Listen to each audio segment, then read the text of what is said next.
produire des aliments de qualité.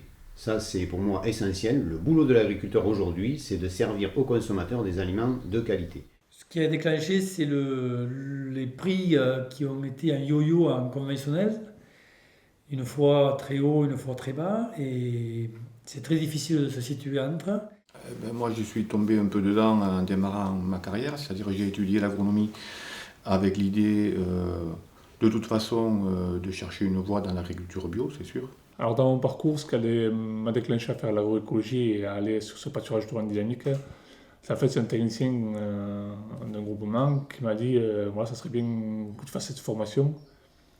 Donc au départ j'ai dit oui pour lui faire plaisir, donc c'est vraiment du pur hasard. Et après, j'ai trouvé beaucoup d'élan, même davantage peut-être, dans le premier livre de Masanobu Fukuoka que j'ai lu, qui s'appelle La révolution d'un seul brin de paille, qui est assez connu maintenant. Être en cohérence avec mes propres idées sur la nature. La nature, je pense qu'il est indispensable de la protéger. Et ensuite, aussi protéger ma santé. Au niveau pédagogique, on a décidé de ne plus travailler sur un système de savoir descendant, mais plutôt de laisser les étudiants travailler en autonomie, sur la conception notamment d'essais à mettre en place sur l'exploitation. Ils suivent ces essais tout au long de l'année.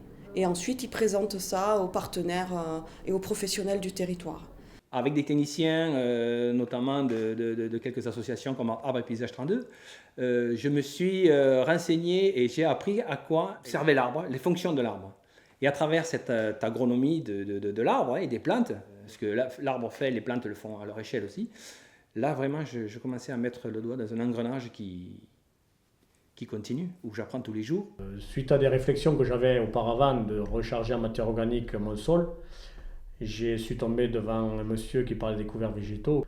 Donc en écoutant ça, j'ai dit voilà, c'est ça qu'il faut qu'on fasse. J'ai pas pu le faire tout seul.